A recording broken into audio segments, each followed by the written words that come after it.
इस राष्ट्रीय ओबीसी महासंघ के अधिवेशन में आज सर्वप्रथम जिन महापुरुषों के तस्वीर को हमने पुष्पांजलि दी, ऐसे आरक्षण के जनक छत्रपति शाहू महाराज, छत्रपति शिवाजी महाराज, महात्मा ज्योतिबा फुले, सावित्रीबाई फुले, उसी तरह गुरु गोविंद सिंह जी, डॉक्टर बाबा साहब अम्बेडकर, इन सबको अभिवादन करता हूं। आज के इस अधिवेशन के उद्घाटक हंसराज जी अहेर, इसी तरह यहाँ उपस्थित भुवन भूषण कमल जी, सांसद प्रतिभाताई धानोरकर, भूतपूर्व मंत्री महादेवराव जी जानकर, विधायक सुधाकर जी अडबले, विधायक परिणय जी फूके, इस राष्ट्रीय ओबीसी महासंघ के समन्वयक अशोक जी जीवतोड़े, उसी तरह अशोक जी बात, सतपाल सिंह जी सोखी, इंद्रजीत सिंह जी, जसपाल सिंह जी, उसी तरह राजकुमार सैनी जी, इस ओबीसी महासंघ के संस्थापक, हमारे मित्र, हमारे साथी डॉक्टर बबनराव जी तायवाड़े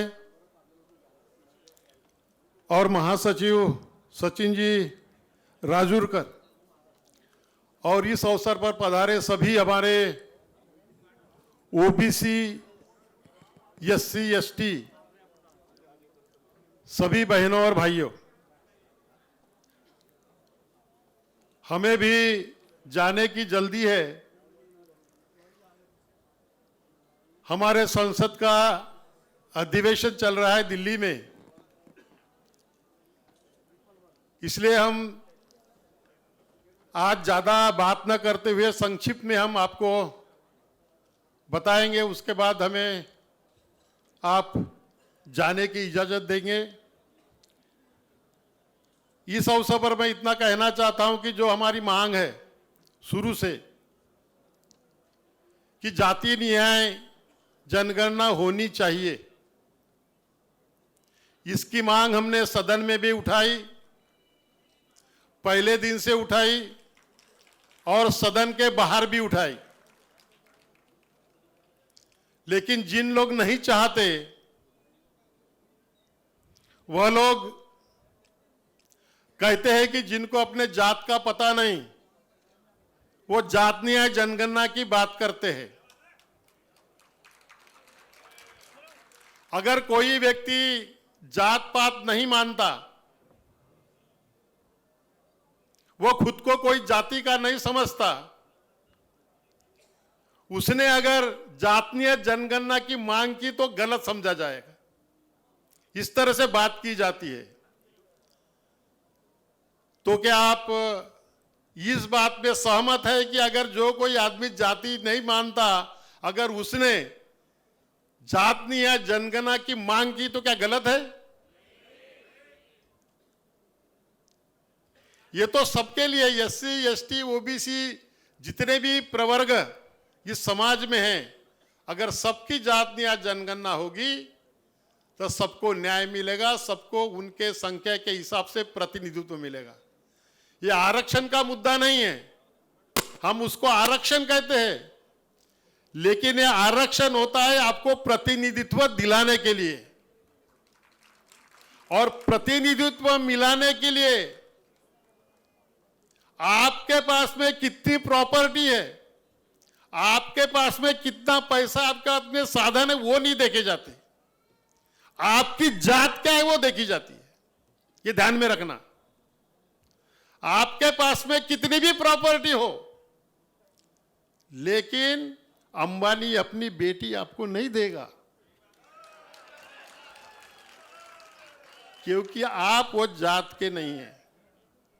लोग जाति व्यवस्था खत्म करने की बात करते हैं, लेकिन हम कहते हैं कि जब अदानी अंबानी लोग हमारे आदिवासी लड़के को, हमारे ओबीसी लड़के को जब अपनी लड़की देना शुरू कर देगा तो हम आरक्षण मिटा देंगे।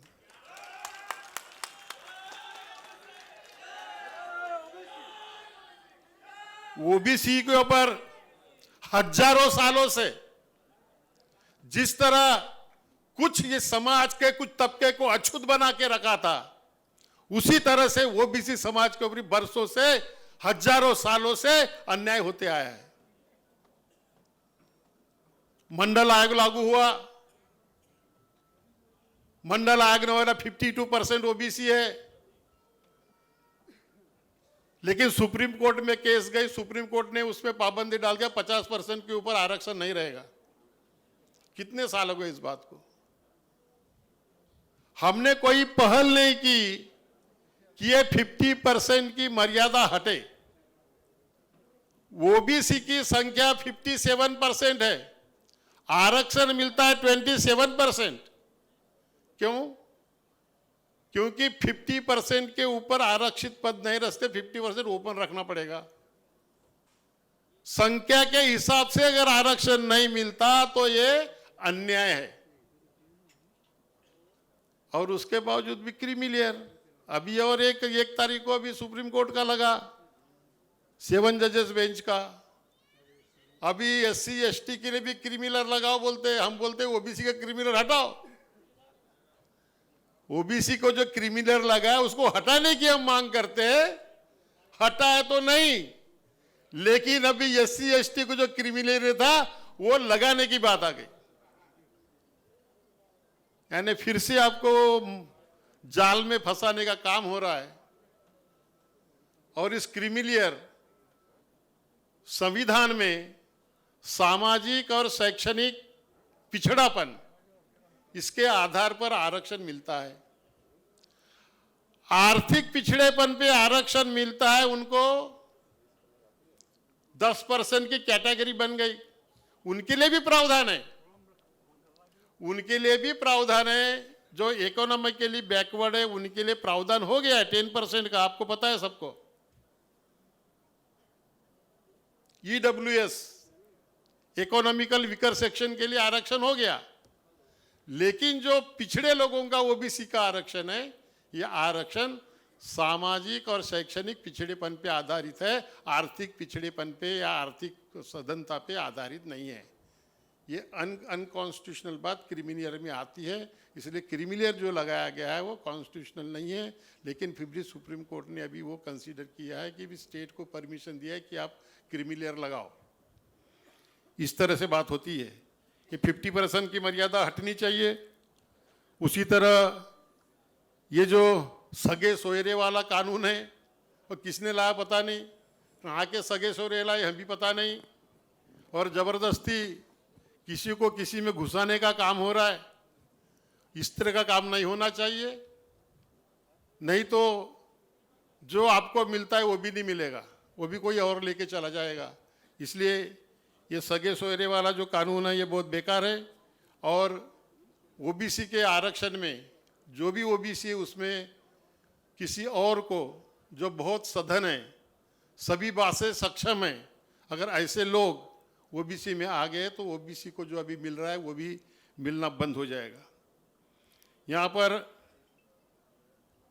क्रिमिनल की मर्यादा बढ़ाने की बात हुई, 20 लाख तक करनी चाहिए, लेकिन हम तो कहते कि मर्यादा हटा देनी चाहिए। ये क्रिमिनल करना ही ये इलीगल है और अनकॉन्स्टिट्यूशनल है, वो नहीं होना चाहिए। और ओबीसी को जो देश का बजट होता है उसमें उनका हिस्सा मिलना चाहिए। सभी क्षेत्र में, नौकरी का क्षेत्र हो, संसाधन का क्षेत्र हो, नेचुरल रिसोर्सेस हो, कोई भी रिसोर्सेस हो, इस देश की साधन संपत्ति में सबका बराबरी का हिस्सा होना चाहिए और सबको उसमें प्रतिनिधित्व मिलना चाहिए।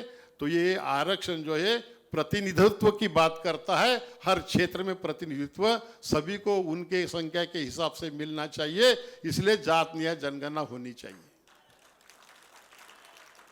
उसके बिना नहीं हो पाएगा। और ये 50% की मर्यादा है, ये भी अगर हमारी सत्ता होती तो हम मिटा देते, लेकिन फिर भी मिटाएंगे, फिर भी हम लगा के पकड़ेंगे, संसद के अंदर भी और संसद के बाहर भी।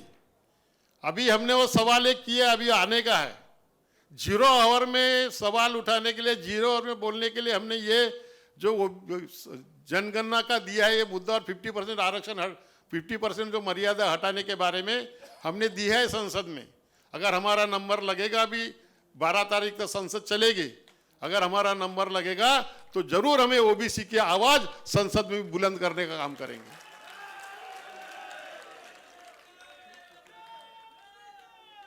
तो इस तरह से जो रिजर्वेशन हमारे महाराष्ट्र में लोकल